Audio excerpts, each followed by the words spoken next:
Hello दोस्तों, स्वागत है मेरे चैनल रेलवे डायरीज ऑफिशियल पे। मैं हूं उदय कुमार और आज एक महत्वपूर्ण वीडियो आपके सामने लेकर आया हूं जो कि NOC नो ऑब्जेक्शन सर्टिफिकेट उससे रिलेटेड है।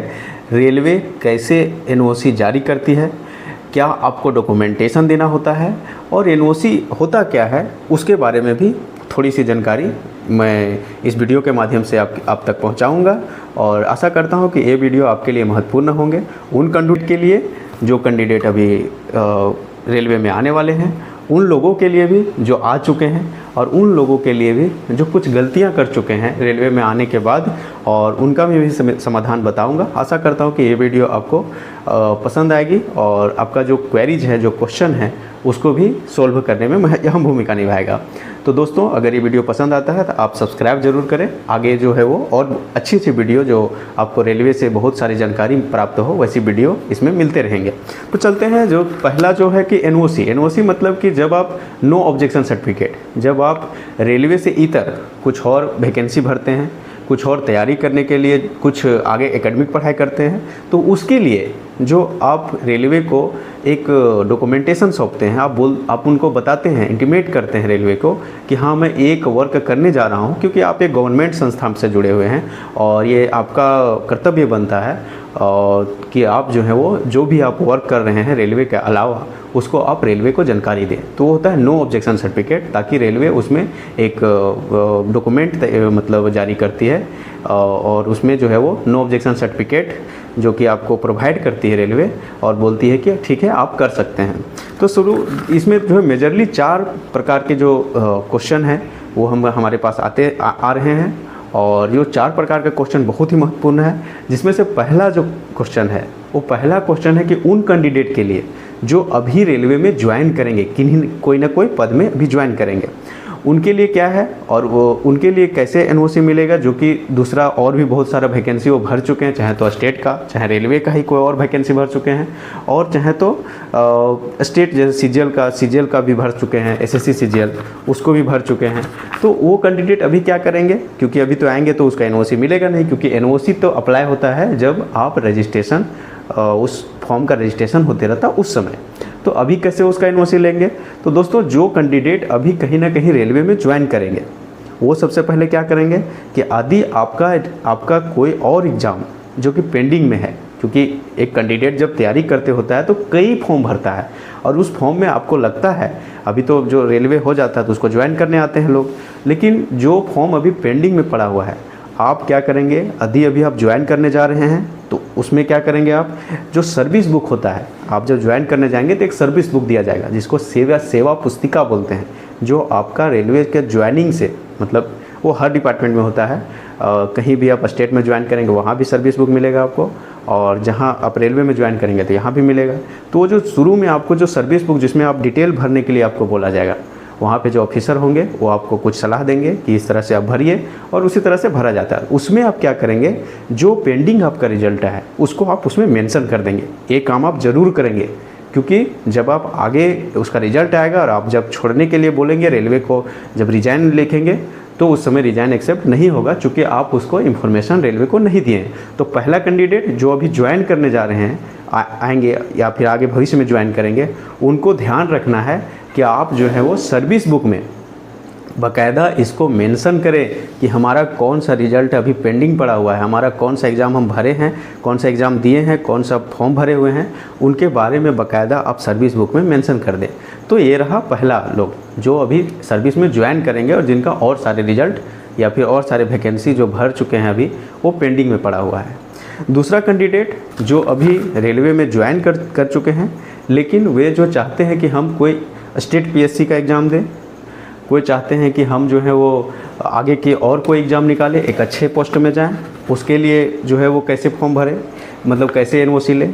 तो वो क्या करेंगे कि जब फॉर्म निकलता है, जब कोई नया वैकेंसी आता है, तो क्या होता है कि कम से कम 18, 20, 30 दिन का समय मिलता है, और वो 30 दिन में वो क्या करेंगे? समय रहते ही, मतलब क्लोजिंग डेट जो होगा उसके समय रहते ही, एक सभी जोन का अपना अपना NOC फॉर्म होता है। जैसे कि हम जो बता रहे हैं वो है ACCR का, जो बिलासपुर का है।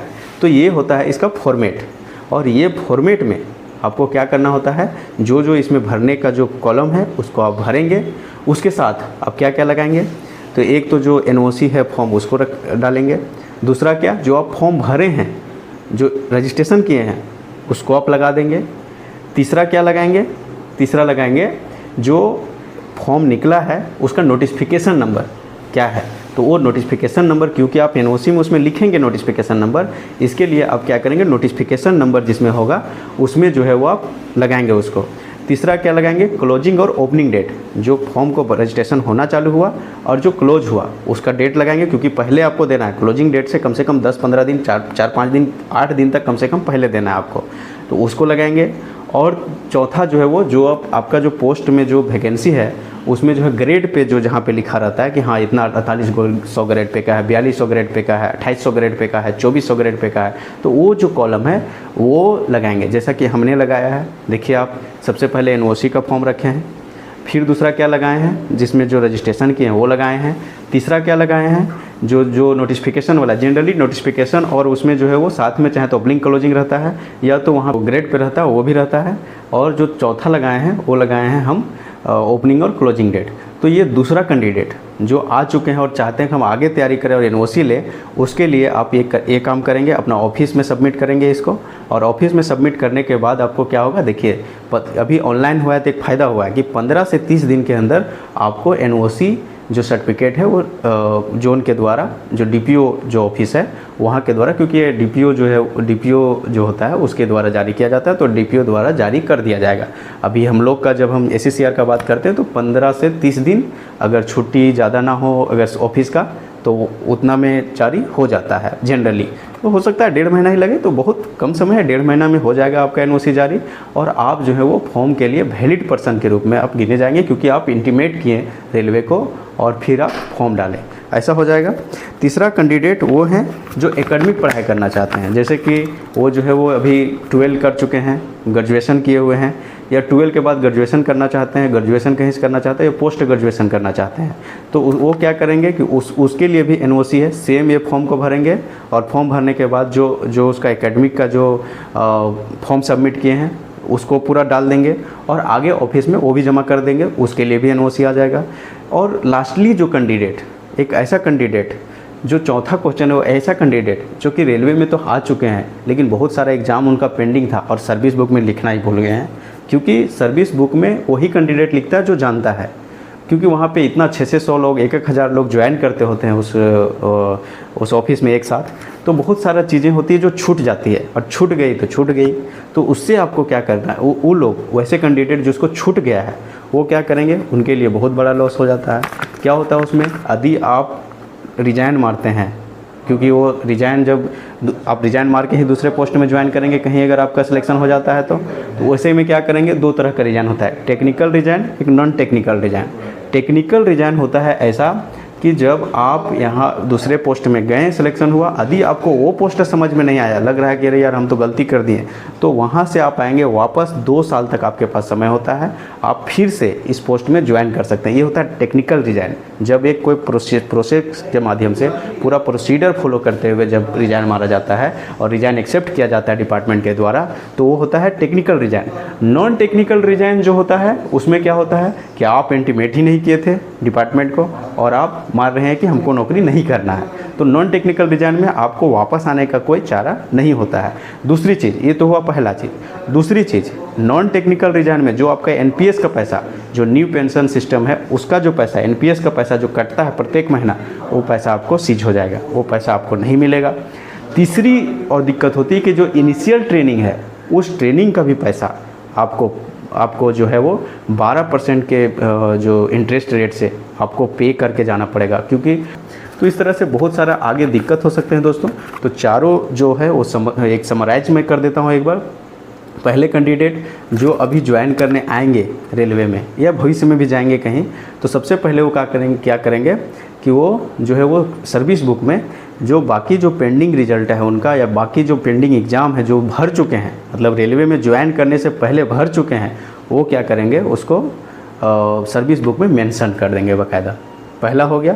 दूसरा हो गया कि जो कैंडिडेट अभी जो है वो आगे पढ़ाई जारी रखे हैं, जैसे मैंने अभी जो है वो स्टेट पीएससी का एग्ज़ाम दिया था, तो उसके लिए मैं एनओसी लिया था। बीपीएससी के लिए भी मैं ले चुका था एनओसी, और जेपीएससी के लिए भी ले चुका हूँ। तो उसके लिए जो एनओसी लिया था, तो उसके लिए जो डॉक्यूमेंटेशन मैंने बोला, वो डॉक्यूमेंट आप जाके अपने जो ऑफिस है, जहाँ पे इंचार्ज ऑफिस होता है, वहाँ पे आप सबमिट कीजिए। कलर के माध्यम से के पास चल जाता है, ठीक है। पर्सनल जो डिपार्टमेंट है वहाँ पे चल जाता है, वहाँ से ये इशू हो जाता है। जो डिविजनल पर्सनल ऑफिस होता है वहाँ पे चल जाता है, और वहाँ से आपको इशू हो जाता है। तीसरे कैंडिडेट जो एकेडमिक पढ़ाई करना चाहते हैं, वो प्लीज़ एकेडमिक पढ़ाई जो है वो एनओसी लेकर ही करें। बाकायदा रेलवे एनओसी देती है। हाँ, डिस्टेंस कोर्स आपको करना पड़ेगा। जो रेगुलर कोर्स है उसमें अलाउ नहीं किया जाएगा, क्योंकि आप एक रेगुलर जॉब कर रहे हैं, तो रेगुलर कोर्स नहीं होगा। तो आप डिस्टेंस कोर्स करें, ये छिप के मत करें, क्योंकि आपको तो आने वाला समय में मेंशन करना ही पड़ेगा। तो एकेडमिक पढ़ाई करने वाले जो कर्मचारी हैं, जो रेलवे में आ चुके हैं, वो एकेडमिक पढ़ाई आप डिपार्टमेंट जो है वो डिस्टेंस से करें, डिस्टेंस से कर ले, एनओसी बाकायदा लेके करें, क्योंकि आपको आने वाले समय में मेंशन होगा आपका वो एकेडमिक पढ़ाई। चौथा, जो कैंडिडेट का गलती हो गया है, जो फॉर्म मतलब ज्वाइनिंग करने से पहले फॉर्म भर दिए थे, और वो फॉर्म के बारे में रेलवे को ना बताएं ना कुछ किए, और अंत में रिजल्ट आ जाता है और दिक्कतें आती है। तो एक बार क्या करेंगे कि जो कैंडिडेट है, जो अगर आपका रिजल्ट लगता है कि आ जाएगा इस वैकेंसी में, तो आप ऑफिस में जाके इसको बाकायदा आप बाय प्रोसेस क्लर्क को पूछें कि सर ऐसा ऐसा मामला हुआ, मैं क्या कर सकता हूँ। अगर वहाँ से सॉल्यूशन निकल जाता है तो बहुत अच्छी बात है, क्योंकि अगर इंचार्ज आपको सपोर्ट कर देता है तो वो भी काम हो जाएगा, क्योंकि आपको पता नहीं था, सर्विस बुक में भी आप नहीं मेंशन किए। तो इस तरह में आपको जो है वो बहुत सुविधा मिलेगा। तो दोस्तों, आगे अगर आपको कुछ क्वेरी है तो आप कमेंट बॉक्स में बिल्कुल आप लिखिए, जो भी क्वेरी है। आगे आपको समाधान इस वीडियो के माध्यम से, आगे का आने वाली वीडियो के माध्यम से कर दिया जाएगा। सो धन्यवाद। आप जो है वो हमारे चैनल को सब्सक्राइब करिए।